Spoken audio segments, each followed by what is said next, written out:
কণ্ঠস্বরের তেলাওয়াত আমার নবীর কণ্ঠস্বরের ভিতর আল্লাহ পাক দিয়েছেন।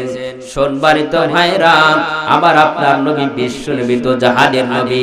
এই নবী কিয়ামতের ময়দানে উম্মত উম্মত করে পাগল হয়ে যাবে। আওয়াজ দিয়ে বলেন ঠিক কিনা? আমরা কি নবীর পাগল কারা কারা আছি? দুই হাত উঠে দেখান। লিল্লাহি তাকবীর, লিল্লাহি তাকবীর। আল কোরআনের আলম, লিল্লাহি তাকবীর। যারা যারা নবী যারা যারা নবীকে ভালোবাসেন না মনে হাত উঠালেন না, কারণ কি? নবীকে ভালোবাসেন না। নবী কিয়ামতের ময়দানে আপনার জন্য পাগল হয়ে যাবে, কিন্তু আমরা দুনিয়াতে কি নবীর জন্য কেউ পাগল হয়েছে? কিন্তু মুসলমান ভণ্ড বাবা, সাধু বাবা, কত তালা বাবা আছে, তাদের জন্য পাগল হই, কিন্তু নবীর পাগল আমরা হতে পারি নাই। নবীর পাগল কেমনে এমনি পাগল হওয়া যাবে? নবী যেইটা করেছে সেইটা করা লাগবে। কথা কোন না কেন?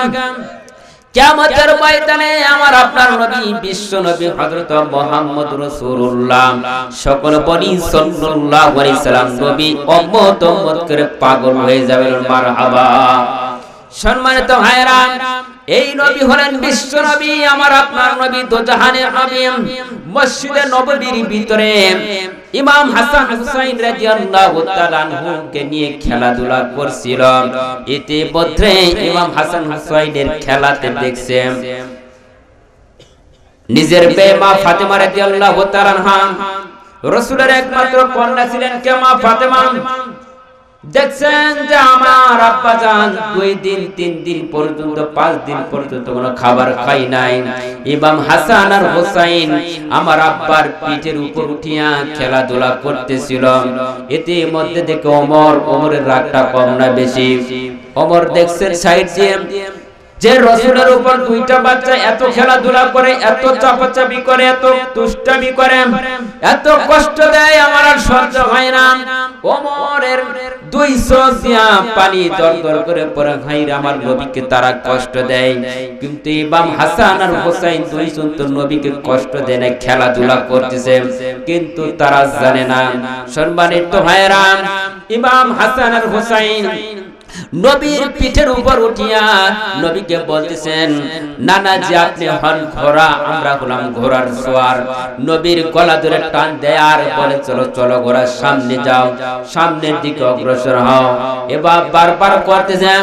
এবার মা ফাতেমা তাকায় দেখো, হাই রে, আমার আব্বাজানের উপর উঠিয়া এইরকম খেলাধুলা করে যে আব্বাজানের কোনো মা নেই, বাবা নেই, দুনিয়াতে কেউ নাই, এত কষ্ট দেয় 2টা বাচ্চা।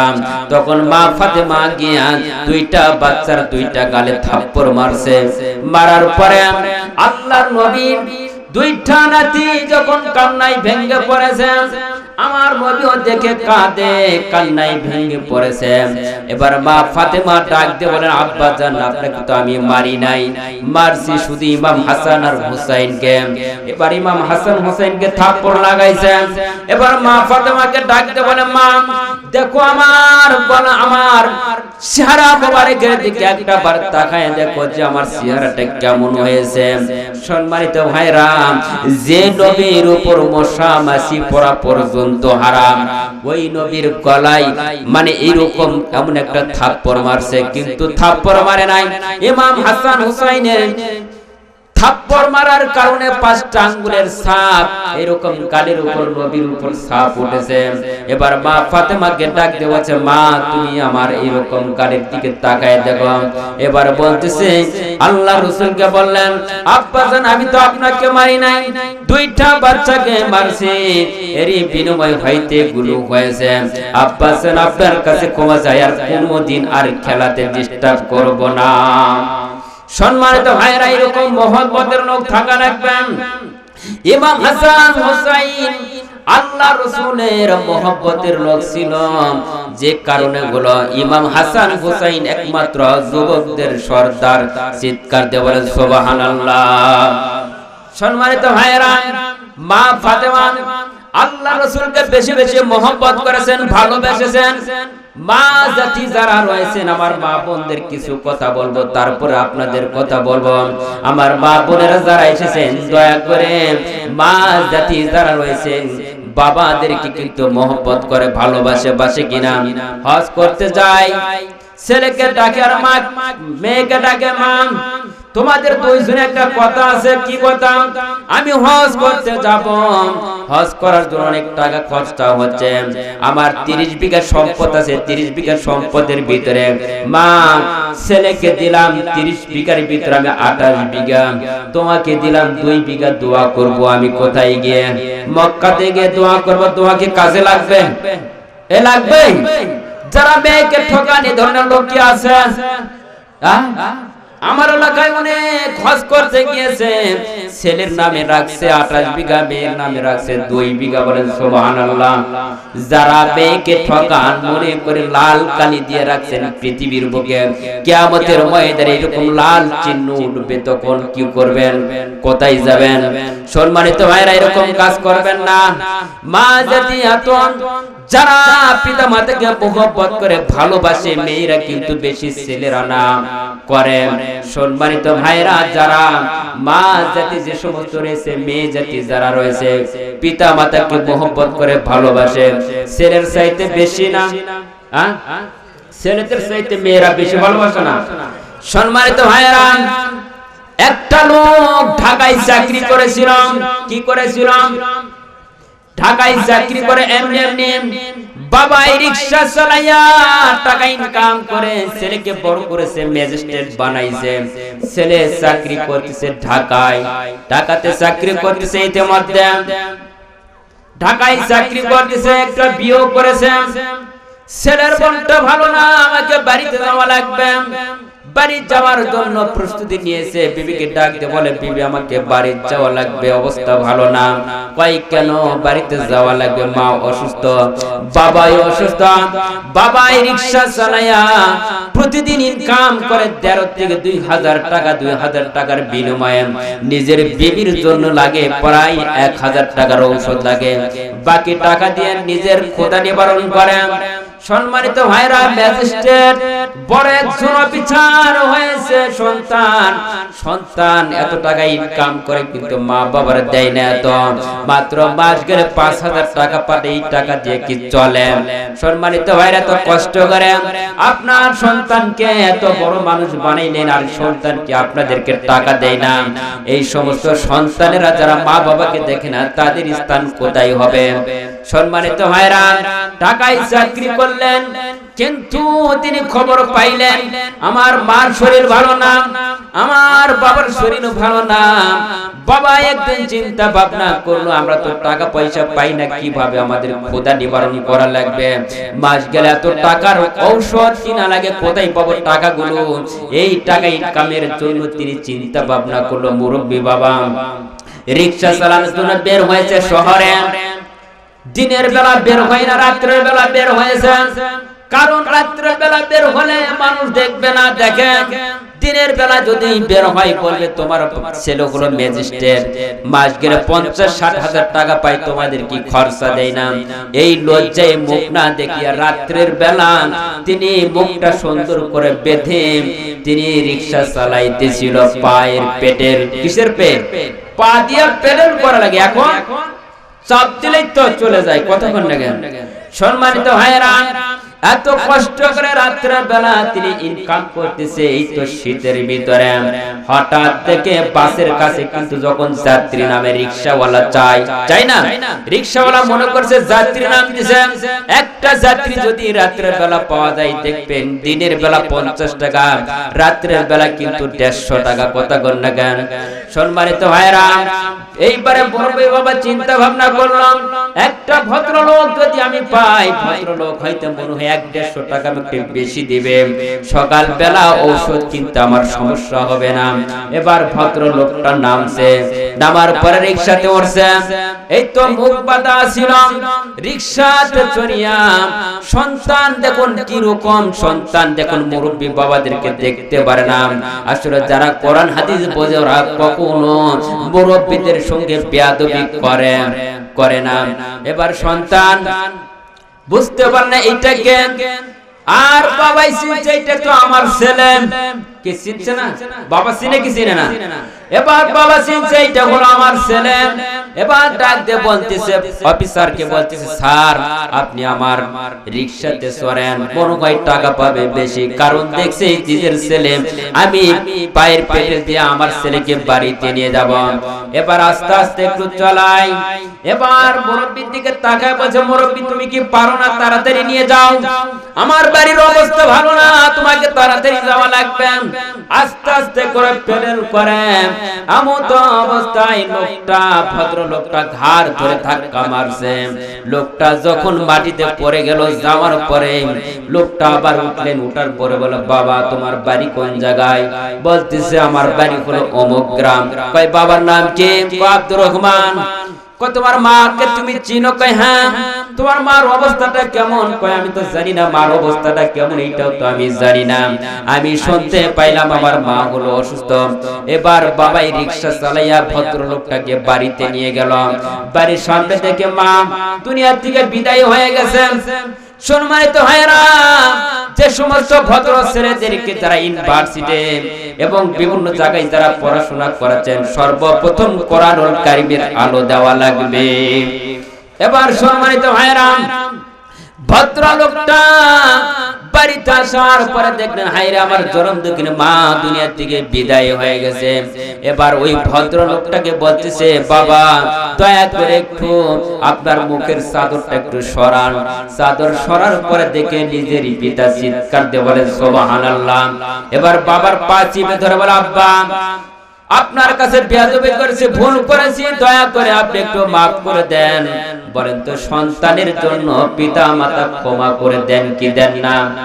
এই সম্মানিত ভাইরা, গোসাই বাড়ির এলাকার মা বোনেরা যারা আছেন, দয়া করে আপনারা খেয়াল করবেন, যারা কোরআনুল কারীমের কথাগুলো আপনার সন্তানকে ভালোভাবে লালিত পালিত করবেন। কোরআন দিয়ে আপনার সন্তান কখনো আপনাকে ফেলে দিবে না। কথা কোন লাগান? আপনার সন্তান যখন কোরআন হাদিস জানবেন, আপনার ছেলে আপনার জন্য জানাজার করবে, করবে কি করবে না? নিজের ছেলে যখন জানাজার করবে তখন কি হবে?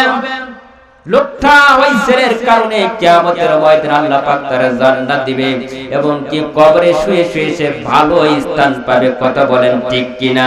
জিকির করেন লা ইলাহা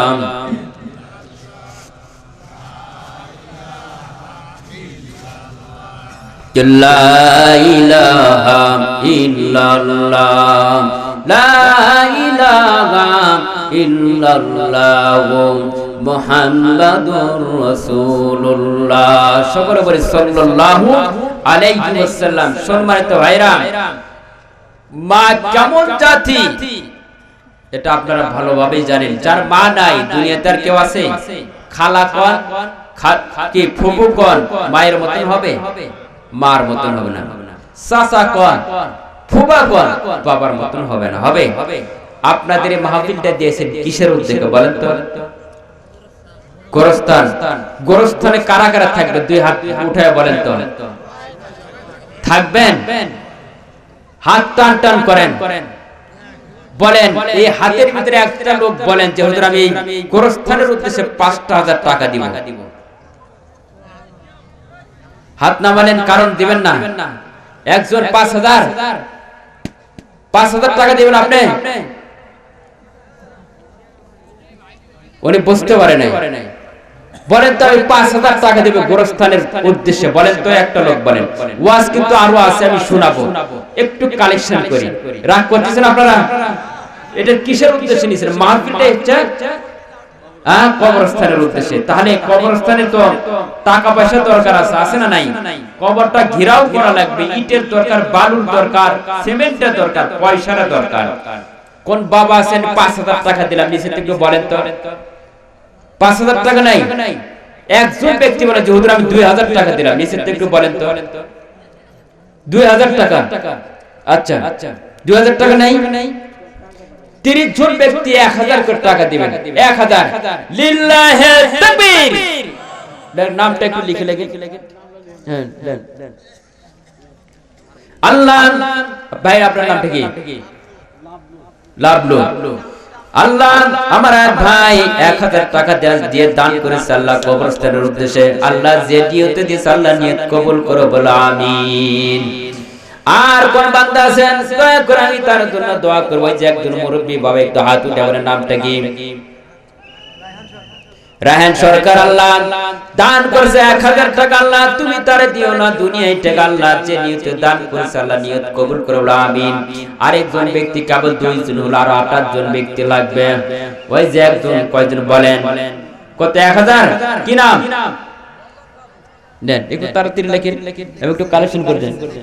আরেকজন কেবল 3 জন হলো, আপনি বলেন আপনি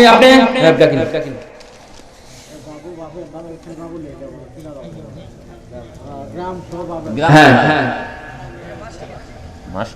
আচ্ছা আর কে আছেন বাবা? একটু তাড়াতাড়ি বলেন, আমি ওয়াজ করব 10টা মিনিট সময়, আপনারা তাড়াতাড়ি দেন। আপনি কত দিবেন? নগদ লিল্লাহি তাকবীর, নারে তাকবীর।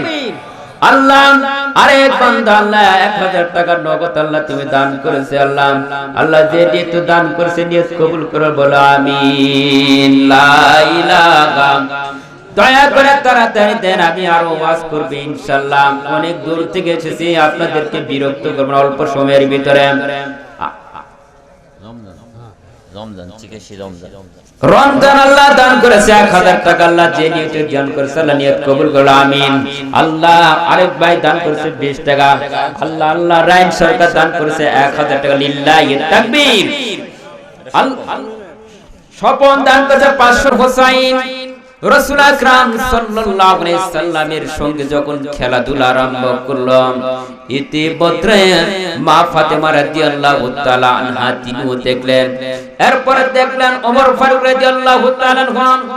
রাসূল আকরাম সাল্লাল্লাহু আলাইহি সাল্লাম যখন খেলাধুলা করতেছিল, ইতিমধ্যে দেখলেন হাইরে যে তারা 2টা বাদশা রাসূলের উপর তারা উঠিয়ে খেলাধুলা করে। রাসূল খাবার খায় নাই 3 দিন পর্যন্ত, 5 দিন পর্যন্ত অনাহারে। সম্মানিত ভাইরা, মা ফাতেমা রাদিয়াল্লাহু তাআলা আনহা, ওমর রাদিয়াল্লাহু তাআলা আনহা দুইজনে দেখিয়া 2 গাল বয়া বয়া পানি পড়তেছে। সম্মানিত ভাইরা, রাসূল যখন নামাজ পড়েছিলেন, রাসূল আকরাম সাল্লাল্লাহু আলাইহি সাল্লামের ঘাড়ের উপরে ইমাম হাসান হুসাইন উঠেছিল। আল্লাহ পাক বলেছিলেন জিবরাইল যাও রাসূলকে ডাক দিয়ে বলো আমার নবী ইমাম হাসান হুসাইন যতক্ষণ পর্যন্ত ঘাড় থেকে না নামবে ততক্ষণ পর্যন্ত সিজদা না উঠাই চিৎকার দিয়ে বলেন সুবহানাল্লাহ। সম্মানিত ভাইরা, খুব খেয়াল করে শুনবেন, আল্লাহ রাসূল সাল্লাল্লাহু আলাইহি সাল্লাম ইমাম হাসান হুসাইনকে নিয়ে খেলাধুলা করলাম, কিন্তু ওই মদিনার প্রান্তে একটা খেলাধুলার কথা হলো। খেলাধুলাটা কি? তীর খেলা, ধনুক খেলা।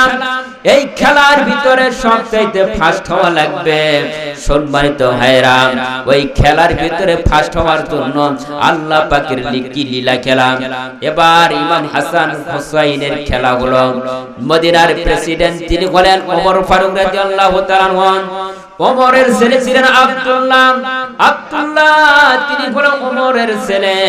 ওমরের ছেলের সঙ্গে খেলা হবে ইমাম হাসান আর হুসাইনের। আল্লাহ পাক জিবরাইলকে ডাকে বলেন জিবরাইল যাও, পৃথিবীর বুকে যত আসমান এবং জমিনের ফেরেশতা আছে সকল ফেরেশতাকে ডাক দিয়ে বলো এই মুহূর্তে খেলাধুলা হবে। খেলাধুলাটা কি? কি খেলা? তীর খেলা, ধনুক খেলা। কি আপনারা চিনেন? তীর খেলা খেলছেন না? তীর খেলা হবে।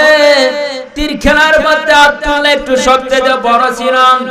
এবার প্রথম খেলা যখন শুরু হয়ে গেল, আব্দুল্লাহ যখন তীরটা নিক্ষেপ করলেন, ইমাম হাসান হুসাইন হলেন ছোট্ট বাচ্চা। সম্মানিত ভাইরা, 2 জনের খেলা হবে। এবার ইমাম হাসান আর হুসাইনের খেলা। এবার সম্মানিত ভাইরা, এবার আব্দুল্লাহ যখন তীরটা নিক্ষেপ করেছেন, তীরটা বহুদূর পর্যন্ত চলে গেল। এবার ইমাম হাসান হুসাইন ছোট্ট বাচ্চার তীর তো অত দূর পর্যন্ত যাবে না। আল্লাহ পাক বললেন আমার মান ইজ্জত সম্মান বাড়াইতে হবে, কারণ আমার বন্ধুর একমাত্র নাতি 2টা গুণে ইমাম আর হাসান হুসাইন। এই 2টা নাতি করেন জান্নাতের সর্দার। চিৎকার দিয়ে বলেন সুবহানাল্লাহ। সম্মানিত ভাইরা, ইমাম হাসান আর হুসাইনের খেলা আরম্ভ হলো। এবার যখন হুসাইন ছোট্ট বাচ্চা তীরটা যখন নিক্ষেপ করলেন, আল্লাহ পাক জিবরাইলকে বলেন, জিবরাইল যাও এই তীরটা নিয়ে আব্দুল্লাহর তীরের সামনে ফেলে দাও। আব্দুল্লাহর তীরের সামনে যখন ফেলে দিল, দেওয়ার পরে এবার আব্দুল্লাহ ইমাম হুসাইন আর হাসান আব্দুল্লাহকে বলতেছে, আব্দুল্লাহ গোলামের বাচ্চা গোলাম করে গালি দিয়েছে। এবার আব্দুল্লাহ মন খারাপ করে চলে গেছেন বাড়িতে। বাড়িতে গিয়ে আব্বাজানকে বলে, আব্বা আপনাকে আমাকে শ্রদ্ধায় গালি দিয়েছে। বলতেছে কি গালি? কই বলেছে গোলামের বাচ্চা গোলাম করে গালি দিয়েছে। কই এত বড় সাহস কার হলো তোমাকে গোলামের বাচ্চা গোলাম করে গালি দিয়েছে? কই যে ছোট বাচ্চা ইমাম হাসান হুসাইন দুইজনে মিলে গালি দিয়েছে। আব্বা এদের বিচার যদি না করেন আপনারও খবর আছে। এবার ওমর রাদিয়াল্লাহু তাআলা আনহু মদিনার প্রেসিডেন্ট, এবার দুইজনের খেলা, দুইজনের বিচার হবে। ইমাম আর হাসান আর হুসাইনের বিচার হবে, আব্দুল্লাহর বিচার হবে। মসজিদে নববীর ভিতরে ঘোষণা হলো যে অমুক দিন এই দুইজনের বিচার হবে। সম্মানিত ভাইরা, ইমাম হাসান আর হুসাইনের যখন বিচার হবে, এবার আব্দুল্লাহকে ডাক দেওয়া হলো, বাবা যাও, সত্যিকারে কি তোমাকে গালি দিয়েছে? কয় হ্যাঁ। কি করে? বলেছিল গোলামের বাচ্চা গোলাম বলে গালি দিয়েছে। এবার পরের দিন হবে বিচার। মসজিদের নববীর ভিতরে সকলকে বলা হলো বিচারটা হবে। এই বিচারের ভিতরে যারা ফয়সালা পাবে তাদের জন্য হবে এক দল, আর যারা বিচারে রায় পাবে ওদেরকে দেওয়া হবে হয় ফাঁসি না হয় জেল। কিন্তু মদিনার বিচারক যিনি ছিলেন, যিনি বিচার করবেন, একমাত্র ছিলেন মদিনার মানে বিচারক তিনি ছিলেন আলী রাদিয়াল্লাহু তাআলা আনহু। এবার সম্মানিত ভাইরা, নিজের ছেলেকে বিচার করা লাগবে। কি বিচার কিভাবে করবে? মদিনার সকল প্রান্তের সকল মানুষেরা যখন মসজিদের নববীর ভিতরে নামাজ পড়তে লাগলো, নামাজ পড়ার পরে চিন্তা ভাবনা করলো আজকে খেলা হবে, বিচারটা হবে। কি বিচার? এই বিচারের ভিতরে কারা জয় লাভ করবে আর কারা পরাজয় হবে এদের দুইজনের দেখা যাবে। সম্মানিত ভাইরা, ইমাম হাসান আর হুসাইন তে ওমর ফারুক রাদিয়াল্লাহু তাআলা আনহু ডাক দিয়ে বলেন যে ইমাম হাসান হুসাইন তোমরা দুইটা বাচ্চা বলো সত্যিকারে কি গালি দিয়েছো? হ্যাঁ গালি দিয়েছি। বলেছে কি গোলামের বাচ্চা গোলাম করে গালি দিয়েছে? তাহলে আমি একটা কাগজ দেই, এই কাগজের উপর সিগনেচার করো। সিগনেচারটা সত্য যদি প্রকাশ হয় তাহলে আমি বুঝতে পারবো তোমরা গোলামের বাচ্চা গোলাম করে গালি দিয়েছে। লিল্লাহি তাকবীর। সম্মানিত ভাইরা, ইমাম আর হাসান আর হুসাইন রাসূল আকরাম সাল্লাল্লাহু আলাইহি সাল্লাম দুইটা নাতিকে এত মহব্বত করেছে এবং নিজের মেয়ে মাত্র মা ফাতেমা রাদিয়াল্লাহু তাআলা নিজের বাবাকে এত মহব্বত করেছে। রাসূল যদি কোথাও যাইতো, আল্লাহ রাসূল মা ফাতেমার সঙ্গে সাক্ষাৎ করতো। আপনারা কি করছেন কোনদিন? নিজের মেয়ের সঙ্গে সাক্ষাৎ করে কি বের হয়েছেন কোনদিন? সম্মানিত ভাইরা, মা ফাতেমা রাদিয়াল্লাহু তাআলা এমন অবস্থায় তার ঘরে কোনো খাবার ছিল না। রাসূলের একটা মাত্র মা ফাতেমা রাদিয়াল্লাহু তাআলা ঘরে কোনো খাবার নেই। কিন্তু সম্মানিত ভাইরা, আলী রাদিয়াল্লাহু তাআলা আনহুকে বলে, আলী আমার ঘরে কোনো খাবার নাই, খাবারের ব্যবস্থা করো। বলতেছে 3 দিন হয়ে গেল, 5 দিন হয়ে গেল, কোনো খাবার নাই। এমনকি শরীরটা ক্লান্ত হয়ে গেছে। ইমাম হাসান আর হুসাইন কাঁদেন। এবার মা ফাতেমা ডাকতে বলে, স্বামী এতদিন পর্যন্ত তোমার ঘরে সংসার করলাম, আমার ঘরে কোনো খাবার নাই, খাবারের ব্যবস্থা করা লাগবে।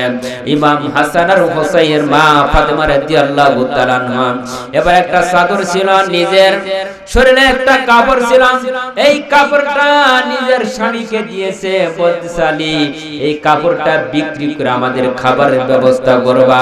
এবার কাপড় বিক্রি করতে গেলেন ফজর নামাজ পড়ে। ফজর নামাজ পড়ে বের হলেন। বের হবার পরে আল্লাহ রাসূলের সঙ্গে আলী রাদিয়াল্লাহু তাআলা আনহুর সঙ্গে সাক্ষাৎ হয়ে গেল। এবার রাসূল বলতেছে, আলী তুমি ফজরের সময় কেন বের হয়েছো?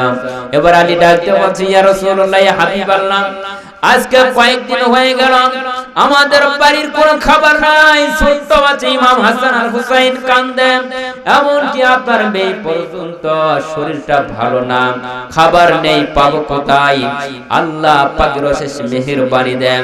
আল্লাহ রাসূল ডাকতে বলেন, জামাই আলী রাদিয়াল্লাহু তাআলা আনহু এমন এক জায়গায় তোমারে পাঠাইবো, আল্লাহ পাক তোমারে দিয়ে দিবে। এবার আলীকে ডাকতে হলো, আলী যাও, ওই যে দেখা যাইতেছে একটা মরা খেজুরের গাছ, খেজুরের গাছের নিকটে গিয়া তুমি একটু বলো। এবার আলী রাদিয়াল্লাহু তাআলা আনহু মরা খেজুরের কাছে গিয়ে বলতেছে, দয়া করে একটু খেজুরের ব্যবস্থা করে দাও। আল্লাহ পাক জান্নাত থেকে খেজুরগুলো নিয়ে জিব্রাইলের মাধ্যম দিয়ে মরা খেজুর থেকে অসংখ্য খেজুর পড়তেছে। বলেন সুবহানাল্লাহ। রিজিকের মালিক কে? আল্লাহ দিতে পারেন কি পারেন না? সম্মানিত ভাইরা, আমি আপনাদের সামনে কথাগুলো উপস্থাপন করলাম এই জন্য আপনারা যারা 10 মণ, যারা 1 মণ, 2 মণ, এমনকি 5 কেজি 10 কেজি যারা ধান দিয়েছেন, মনে করছে অগ্রিম ধান দিয়েছেন, আল্লাহ ইচ্ছা করলে 10 মণের জায়গায় 20 মণ বানাইতে পারেন কি পারেন না? দেনিওয়ালা কে? আল্লাহ। সম্মানিত ভাইরা, এই জন্য যারা আল্লাহর রাস্তায় ব্যয় করবে, আল্লাহ তার রিজিকের ব্যবস্থা বাড়ায় দিবে। লাইন শাকারতুকুম লাজিদান্নাকুম, যারা ওইগুলো শুকরিয়া আদায় করবে, আল্লাহ তারও শুকরিয়া আদায় আরো বাড়ায় দিবে। সম্মানিত ভাইরা, এবার আলী রাদিয়াল্লাহু তাআলার কাছে অসংখ্য খেজুরগুলো পড়লেন। খেজুর পড়ার পরে এবার চিন্তা ভাবনা করলেন, আমি বাড়িতে যাব। বাড়িতে যাওয়ার আগে আল্লাহ পাক কেমন একটা পরীক্ষা তারে দিলেন। পরীক্ষার ভিতরে তো পাস করা লাগবে, লাগবে না? যারা ইমানদার তারা পাস করবেন, বেঈমান কখনো পাস করতে পারে না, পারেন? সম্মানিত ভাইরা, তাদের অন্তরের ভিতরে আল্লাহ পাক কহর মোহর বেঁধে দিয়েছে কে? আর যাদের অন্তরের ভিতরে আল্লাহ পাকের নূর, আল্লাহ পাকের রহমত তার অন্তরের ভিতরে খুলে দিয়েছেন, দেখবেন তারা আল্লাহর রাস্তায় ব্যয় করতে দ্বিধাবোধ করে না। আওয়াজ দিয়ে বলেন ঠিক কিনা? সম্মানিত ভাইরা, ইমাম হাসান আর হুসাইনের পিতা আলী রাদিয়াল্লাহু তাআলা অসংখ্য খেজুর নিয়ে বাড়ির দিকে রওনা হয়েছিলেন। ইতিমধ্যে দেখলেন, হায়রে, খেজুর নিয়ে যখন প্রবেশ করব, আল্লাহ পাকের অশেষ মেহেরবানিতে একজন ফকির এসেছে। আসার পরে আলীকে ডাকতে বলছে, আলী, এই খেজুরগুলো আমাদের একটু দাও। বলেন তো ওখান থেকে খেজুর কমছে না বাড়ছে? খেজুরগুলো দিয়ে দিলেন। মা ফাতেমার খাওয়া হলো না। মা ফাতেমার খাবারের জন্য আল্লাহ রাসূল সাল্লাল্লাহু আলাইহি সাল্লাম তিনি বের হয়েছেন রাস্তা দিয়ে পথ অতিক্রম করে, আর বলেন, আমাকে কে নিবেন কাজের জন্য? এবার একজন ইহুদি ব্যক্তি আল্লাহ রাসূলকে কাজের জন্য নেওয়ার জন্য আল্লাহ রাসূলকে বললেন, আপনি কি কাজ করতে পারবেন? কয়, হ্যাঁ পারব। কয়, আমার খেজুরের গাছে পানি দেওয়া লাগবে। এবার পানি দেওয়ার জন্য রাসূলকে নেওয়া হলো। আল্লাহ রাসূল গেলেন ইহুদি, নেওয়ার পরে আল্লাহ রাসূল বললেন, ভাই, আমাকে খেজুর দেওয়া লাগবে, একটা করে বালতির পানি উঠাবো, একটা করে বালতির বিনিময়ে আমাকে 2টা করে খেজুর দেওয়া লাগবে। এই পানিগুলো খেজুরের বাগানে দেওয়া লাগবে। আল্লাহ রাসূল কি বললেন? আল্লাহ রাসূল 1 থেকে 2 3 4 5 এভাবে 9টা বালতি পানি উঠাইছেন। ওঠানোর পরে যখন 10 নম্বরে বালতিটা ছেড়ে দিবে, আল্লাহর অশেষ মেহেরবানিতে 10 নম্বরে বেলা বালতিটা কূপের মধ্যে পড়ে গেল। এবার বিপদ কম না বেশি হলো? ইহুদি চিন্তা ভাবনা করলেন, এবার তো সুযোগ পাইছি একটা। আল্লাহ রাসূলকে ডাকতে বললেন, পারলেন না, আর আপনি কেন বালতিটা ছিঁড়ে কূপের মধ্যে ফেলে দিলেন? আপনি একটু উঠান। আল্লাহ রাসূল বললেন, না, কেমনে উঠাবো? উঠাইতে পারলেন না। আল্লাহ রাসূল সাল্লাল্লাহু আলাইহি সাল্লামের গালের ভিতরে ওই ইহুদি এমন একটা থাপ্পড় মেরেছে, 5 আঙ্গুলের ছাপ। রাসূলকে মারা মাত্র আল্লাহ রাসূলের চেহারা মুবারক পর্যন্ত লাল টকটক হয়ে গেল। যে রাসূলের উপরে মশা মাছি পর্যন্ত পড়াটা হারাম, ওই রাসূলের গালে থাপ্পড় মেরেছে। এবার আল্লাহ রাসূল বললেন, ইহুদিকে বললেন, ভাই, মনে হয় আপনার হাতে আঘাত পেয়েছেন, আমার কাপড়ের জামাটা আমি উঠাই দিলাম, আপনি যত পারেন এই হাত দিয়ে আমার পিঠের উপরে আপনি মারতে শুরু করেন। সম্মানিত ভাইরা, ইহুদি চিন্তা ভাবনা করলো, হায় এই ধরনের কোনো তো লোক হতে পারে না, কেমনি কথা বলল। আল্লাহ রাসূল চলে গেলেন খেজুরটা নিয়ে। এবার মা ফাতেমাকে দেওয়ার জন্য আল্লাহ রাসূল খেজুরকে নিয়ে মা ফাতেমা রাদিয়াল্লাহু তাআলা আনহার কাছে গেলেন। যাওয়ার পরে বললেন, মা তোমার জন্য আমি খেজুর এনেছি। কি রকম মহব্বত করে নিজের মেয়েকে। এবার মা ফাতেমা রাদিয়াল্লাহু তাআলা আনহা খাবার খাবে কি তার আগে দেখতেছে নিজের বাবার চেহারার দিকে। আব্বাজানকে ডাকতে বলে, আব্বা সত্যি করে বলা লাগবে আপনার গালে থাপ্পড় মারছে কে? এবার বাপ ফাতেমা ডাকতে বলে, আব্বা খেজুর আমি খাইতে চাই না। সম্মানিত ভাইরা, আল্লাহ রাসূল বললেন, মা ফাতেমা তোমাকে বলতেছি যেটা সেইটা করো, খেজুরগুলো খেয়ে না, কারণ তোমার শরীরের অবস্থা ভালো না। সম্মানিত ভাইরা, এবার নবীর মেয়ে মা ফাতেমা রাদিয়াল্লাহু তাআলা আনহা ডাকতে বললেন, আব্বা আপনি দয়া করে বলেন আপনার গালে কে থাপ্পড় মেরেছে? এবার নবীজির গাল বেয়ে যখন পানি পড়তে শুরু করলো, মা ফাতেমাও কাঁদেন। হঠাৎ ইহুদি চিন্তা ভাবনা করেছে যে হাত দিয়া রাসূলের গালে আমি থাপ্পড় মেরেছি, এই হাতটা আমি আর দুনিয়াতে রাখবো না। নিজের হাতটা নিজেই কোপ দিয়া আলাদা করেছে। এবার ইহুদি আল্লাহ রাসূলের কাছে এসেছেন। আল্লাহ রাসূল সাল্লাল্লাহু আলাইহি সাল্লামকে বলতেছে, ইয়া রাসূলুল্লাহ, ইয়া হাবিবাল্লাহ, আপনি দুনিয়ার এমন কোন ব্যক্তি নয়, আল্লাহ পাকের অশেষ মেহেরবানিতে আল্লাহ পাকের বন্ধু আপনি বলেন মুহাম্মদ সাল্লাল্লাহু আলাইহি সাল্লাম। এবার নবীজির কাছে আসিয়া বললেন, ইয়া রাসূলুল্লাহ, ইয়া হাবিবাল্লাহ, আমি আপনাকে মারার পরে ভুল করেছি, গুনাহ করেছি, দয়া করে আমাকে কলেমা পড়াইয়া মুসলমান বানিয়ে দেন। চিৎকার দিয়ে বলেন সুবহানাল্লাহ। সম্মানিত ভাইরা, ইহুদিরা নবীর কাছে এসে কলেমা পড়িয়া মুসলমান হলেন। ইহুদি ডাকতে বললেন, আপনার কাছে কলেমা পড়িয়া মুসলমান হলাম। আল্লাহ রাসূল বলেন, তোমার হাতটা তো একটু মুসাফা করি। এবার হাতটা দেখলেন কাটা, আর বললেন তোমার হাতের কবজিটা কই রাখছো? আল্লাহ রাসূলকে বলে, ইয়া রাসূলুল্লাহ, হাবিবাল্লাহ, যে হাত দিয়া আপনার গালের উপর আমি থাপ্পড় মেরেছি, ওই হাতটা দুনিয়ার বুকে আমি রাখি নাই। আল্লাহর রাসূল বলেছেন, কোন জায়গায় রাখছো? কই ব্যাগের ভিতরে করিয়া আনো। আনা মাত্র সাথে সাথে রাসূলের থুতু মোবারক দিয়া হাতটা লাগাই দিলেন। তার চাইতে আগের চাইতে সুন্দর। চিৎকার দিয়ে বলেন সুবহানাল্লাহ। সম্মানিত ভাইরা, এইরকম নবীকে মহব্বত করা লাগবে, ভালোবাসবেন, তাহলে আল্লাহ রাসূল আল্লাহ পাকের সঙ্গে, আল্লাহ রাসূলের সঙ্গে থাকা যাবে, আল্লাহর জান্নাতের মেহমান হওয়া যাবে, তাছাড়া হওয়া যাবে না। সম্মানিত ভাইরা, রাসূলের একটা বিচারের কথা বলছিলাম, কি আপনাদের মনে আছে?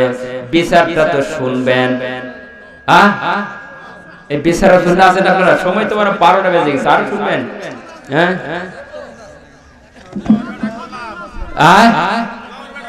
হ্যাঁ, লিল্লাহি তাকবীর। আমার মুরব্বি বাবা সুন্দর ওয়াজ শুনতেছে। সম্মানিত ভাইরা, আল্লাহ রাসূল সাল্লাল্লাহু আলাইহি সাল্লাম দুনিয়া থেকে যখন বিদায় হয়ে যাবেন, বিদায় হওয়ার আগে রাসূল যখন বিদায় হয়ে গেল, আল্লাহ রাসূলের কাছে মা ফাতেমা রাদিয়াল্লাহু তাআলা আনহা আসলো। বারবার রাসূলের কাছে যখন আজরাইল আসবে, ইতিমধ্যে রাসূলের যে ছোট্ট একটা কামরা ছিল ঘর, ওই ঘরের ভিতর রাসূল থাকেন এবং মা ফাতেমা রাদিয়াল্লাহু তাআলা আনহা বারবার ওই ঘরের ভিতরে যান। হঠাৎ দেখে রাসূল আকরাম সাল্লাল্লাহু আলাইহি সাল্লামের কাছে একজন লোক এসেছে। লোকটা হলো আজরাইল। চিৎকার দিয়ে বলেন সুবহানাল্লাহ। আজরাইলের মার যদি ধরে দুনিয়ার বার কথা বলেন কি ছাড়বে? ছাড়বে না। সম্মানিত ভাইরা, এবার রাসূলের কাছে আসতে শুরু করলেন। আল্লাহ পাকের রাসূল বললেন যে আজরাইল, তোমার হাতটা আমার বুকের উপর একটু রাখো। কেমন? আল্লাহ রাসূলের বুকের উপর যখন হাতটা রেখে দিয়েছেন, আল্লাহ পাকের রাসূল বলেন, মনে হয় উহুদ পাহাড় আমার বুকের উপর চাপায়া দিয়েছে। লিল্লাহি তাকবীর। কত কঠিন, ঠিক কিনা? মৃত্যু যন্ত্রণা অত্যন্ত কঠিন। সম্মানিত ভাইরা, মা ফাতেমা রাদিয়াল্লাহু তাআলা আনহা বারবার বলছে আব্বাজান যে বাহিরে লোকটা আছে লোকটাকে ঢুকতে দেওয়া যাবে না, দেখো লোকটার অবস্থাটা কেমন, আল্লাহ রাসূল জানেন কি জানেন না। এবার মা ফাতেমা দেখিয়া দরজাটা বন্ধ করেছে, আবার বলতেছে আল্লাহ রাসূল বললেন যে লোকটা আকাশ এবং জমিন পর্যন্ত পা দেখা যায় ওই লোকটার নাম হলো আজরাইল। সম্মানিত ভাইরা, রাসূল দুনিয়া থেকে বিদায় হয়ে গেল, মা ফাতেমাকে বিদায় হয়ে যাবে ইতিমধ্যে। সম্মানিত ভাইরা, মা ফাতেমা দেখুন স্বামীর কি রকম খেদমত করেছে। আমার মা বোনেরা রয়েছেন, মা বোনদের একটু স্বামীর খেদমতের কথা বলবো। এবার সম্মানিত ভাইরা, মা ফাতেমা রাদিয়াল্লাহু তাআলা আনহা যখন দুনিয়া থেকে বিদায় হয়ে যাবে ইতিমধ্যে এবার মা ফাতেমা রাদিয়াল্লাহু তাআলা আনহা আলী রাদিয়াল্লাহু তাআলা আনহুর কাছে আসলেন, একটু বসে গল্প সল্প করতেছিলেন। হঠাৎ বলতেছেন আলীকে ডাক দিয়ে বলতেছে আমার অবস্থাটা ভালো না। আলী বললেন কেন, তোমার কি সমস্যা হচ্ছে? এবার দেখলেন হঠাৎ আলী দেখেন আমার বিবি মা ফাতেমা রাদিয়াল্লাহু তাআলা আনহা তিনি দেখলেন যে কাপড় চোপড় খাসতেছিল, পরিষ্কার করতেছিল। হঠাৎ দেখেন আলী রাদিয়াল্লাহু তাআলা আনহু বলতেছে যে বিবি এত সময় কেন কাপড় পরিষ্কার করতেছ? কই করতেছে স্বামীর খেদমত করা লাগবে, আল্লাহর যেদিন হুকুম হবে সেদিন তো দুনিয়া থেকে বিদায় হয়ে যাওয়া লাগবে। তবে কিয়ামতের ময়দানে তুমি যেন বলো না আমি কোন প্রকারে তোমার কাজের কোন প্রকার আমি ত্রুটি করেছি। সম্মানিত মা বোনেরা, এবার আলী রাদিয়াল্লাহু তাআলা বলতেছেন না এমন কোন কাজে তুমি ত্রুটি দাও নাই, কষ্টের পরেও আমার খেদমত করেছে। চিৎকার দিয়ে বলেন সুবহানাল্লাহ। দুনিয়া থেকে বিদায় হয়ে যাবে, হঠাৎ মা ফাতেমা রাদিয়াল্লাহু তাআলা আনহা এরকম রোজা রাখছে। আল্লাহ রাসূল বলেছেন তোমার আর সময় নাই। চিৎকার দিয়ে বলেন সুবহানাল্লাহ। মা ফাতেমার যাওয়ার সময় হয়ে যাবে।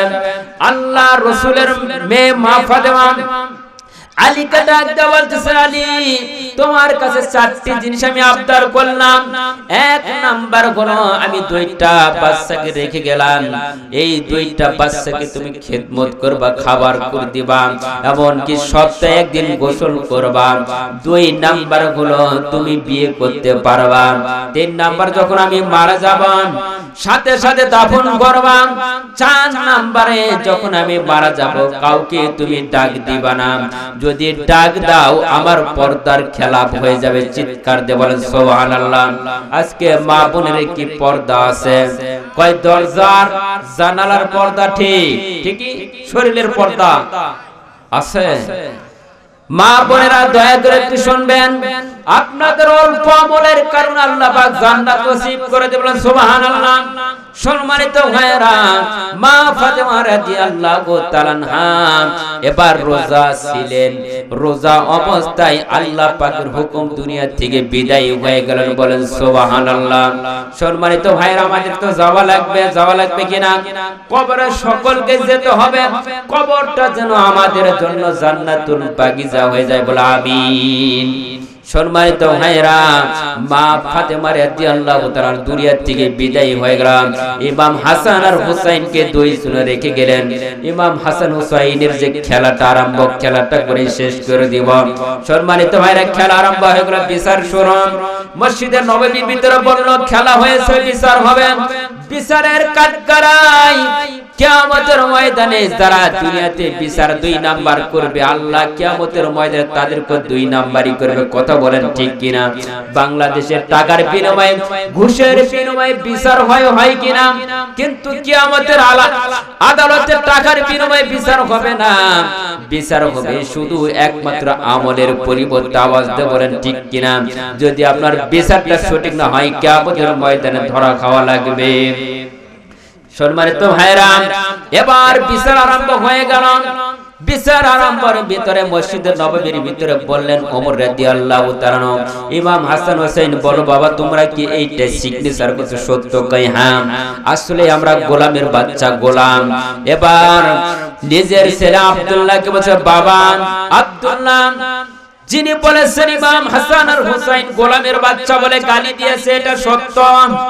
কই হ্যাঁ আব্বাজান এটা আমারে গালি দিয়েছে, ওই যে তোমাকে একটা স্লিপ দিয়েছিলাম ওই স্লিপটা তুমি আনো, সিগনেচার করেছে ইমাম আর হাসান হুসাইন, ইতি ইমাম হাসান হুসাইন, সিগনেচার যেটা করেছে আমি মৃত্যু হওয়ার পরে আমার দাফনের ভিতরে কাফনের ভিতরে এই সিগনেচার কাগজটা দিবা, কিয়ামতের ময়দানে কবরের ভিতরে সওয়াল জবাব যখন করতে আসবে তখন আমি বলবাম যে এই যে সিগনেচার, এই সিগনেচারের পরিবর্তে তুমি যা করা তাই করো। বলেন তো ইমাম হাসান হুসাইনের সিগনেচার যেটা আল্লাহ পাকের জান্নাত হবে সেইটা চিৎকার দিয়ে বলেন ঠিক কি না? লিল্লাহি তাকবীর।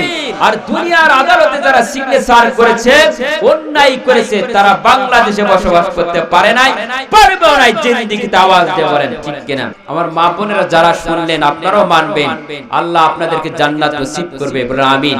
মেয়েদের 5টি কাজ, 1 নাম্বার নামাজ পড়া লাগবে, স্বামীর খেদমত করা লাগবে, পর্দায় থাকা লাগবে, কি স্বামীর বিনা হুকুমে কোথাও যাওয়া যাবে না। এগুলো কাজ যদি করতে পারেন আল্লাহ জান্নাত কেউ ঠেকাতে পারবে না। আর ছেলেদের জবান ঠিক রাখা লাগবে, তাহলে সব ঠিক হয়ে যাবে। জবান তো সর্বক্ষণ উলট পালট কথা বলেন ঠিক কিনা? আর বন্ধু যদি বানানো লাগে আমরা উমরের মতন লোককে বন্ধু বানাবো। আপনারা শুনতে পারছেন তো ইনশাআল্লাহ, বুঝতে পারছেন তো? আমরা এমন কোন বন্ধু বানাবো না যে বন্ধু 17টা বছর জ্বালায়া পোড়ায়া মারছে। আওয়াজ দিয়ে বলেন ঠিক কিনা? আর জোরে বাংলাদেশ আর জ্বালায়া পোড়ার কেউ যেন না মারে। রাজি আছেন তো ইনশাআল্লাহ? আল্লাহ সকলকে কবুল করে বলেন আমিন। কিছু বলেন, বলে শেষ করে বলবেন কিছু? কিছু আছে কিছু বলবেন? কিছু যারা বলেন কবরস্থানের যারা স্থায়ী সদস্য তারা মানে মাহফিলের পরে আপনি একটু বলেন, বলে ইয়া করেন শেষ করে দেন। আমি তো একটু দোয়া করি, দোয়া করি। ওয়ালাইকুম আসসালাম।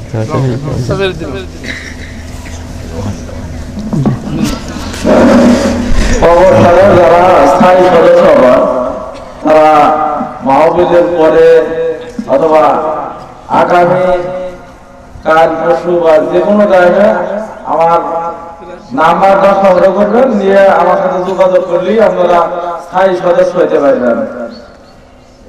এই বলে আমি শেষ করতেছি। হুজুর এখন দোয়া। আচ্ছা আচ্ছা, তো আমি একটা সঙ্গীত গাই শেষ করে ইনশাআল্লাহ ইয়া গজল ইয়া করব। সঙ্গীত বলবো কি একটা গজল বলবো?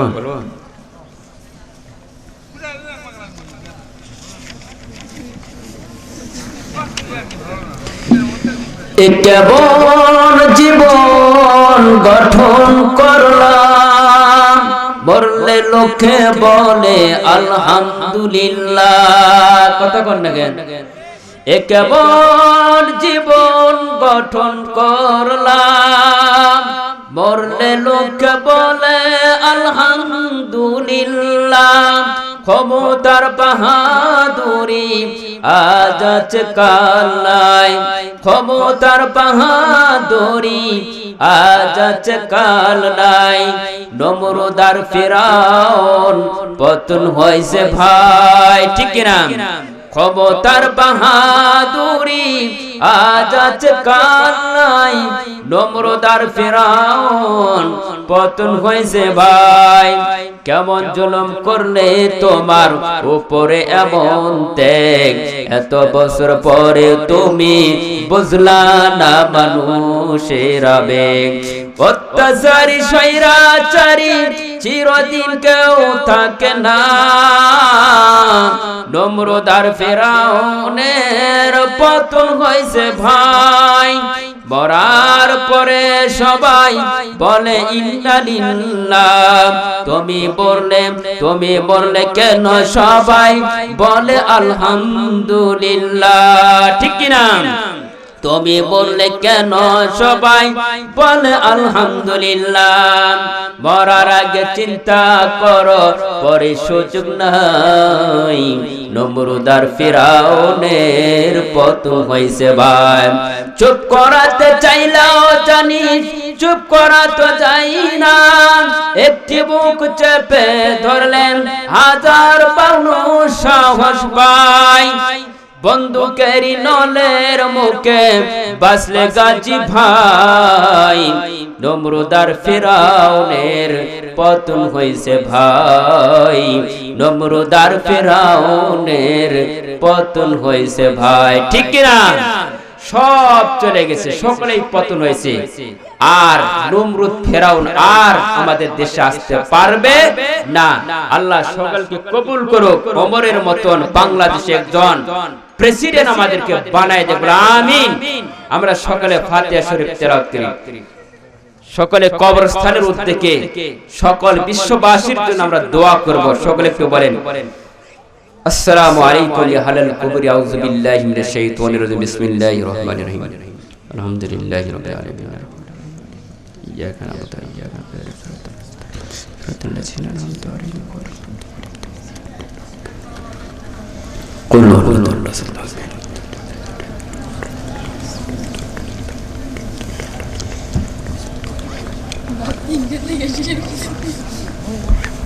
اللهم صل على محمد